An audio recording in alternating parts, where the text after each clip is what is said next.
নতুন মৌসুমে নিজের খেলা প্রথম ম্যাচেই ফ্রান্সের ক্লাব টুলুজের বিপক্ষে একটি গোল করেছিলেন ক্রিস্টিয়ানো রোনাল্ডো। আজকে নতুন মৌসুমে দ্বিতীয় ম্যাচ খেলতে নেমেই হ্যাটট্রিক করে বসলেন রোনাল্ডো। সাথে পর্তুগিজ ক্লাব রিও আভের বিপক্ষে তার দল আল নাসের জিতল 4-0 গোলের বড় ব্যবধানে। ম্যাচের শুরু থেকেই ভালো খেলতে থাকে আল নাসের, যার ফলে ম্যাচে দ্রুত গোলের দেখা পায় তারা। ম্যাচের মাত্র 15 মিনিটের মাথায় ডিফেন্ডার মোহাম্মদ শিমাকানের গোলে 1-0 ব্যবধানে এগিয়ে যায় আল নাসের। ম্যাচের 44 মিনিটের মাথায় নিজের প্রথম ও দলের হয়ে দ্বিতীয় গোল করেন রোনাল্ডো। দ্বিতীয় অর্ধের 62 মিনিটের মাথায় একটি পেনাল্টি পায় আল নাসের, তবে সেখান থেকে গোল করতে ব্যর্থ হন সাদিও মানে। এর 1 মিনিট পর অর্থাৎ 63 মিনিটের মাথায় হেড দিয়ে অসাধারণ একটি গোল করেন রোনাল্ডো, যার ফলে ম্যাচে 3-0 ব্যবধানে এগিয়ে যায় আল নাসের।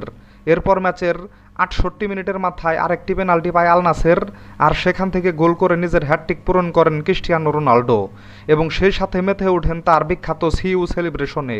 শেষ পর্যন্ত আর কোনো গোল না হলে 4-0 ব্যবধানে ম্যাচটা জিতে যায় আল নাসের। পরবর্তী ম্যাচে আগামী 10 আগস্ট স্পেনের ক্লাব আলমেরিয়ার বিপক্ষে মাঠে নামবে আল নাসের। তো বন্ধুরা, রোনাল্ডো হ্যাটট্রিক করায় আপনারা খুশি কিনা তা এখনই কমেন্ট করে জানান। সাথে ক্রিকেট ও ফুটবলের নতুন নতুন আপডেট পেতে এখনই আমার চ্যানেলটিকে সাবস্ক্রাইব করে দিন। সকলকেই ধন্যবাদ।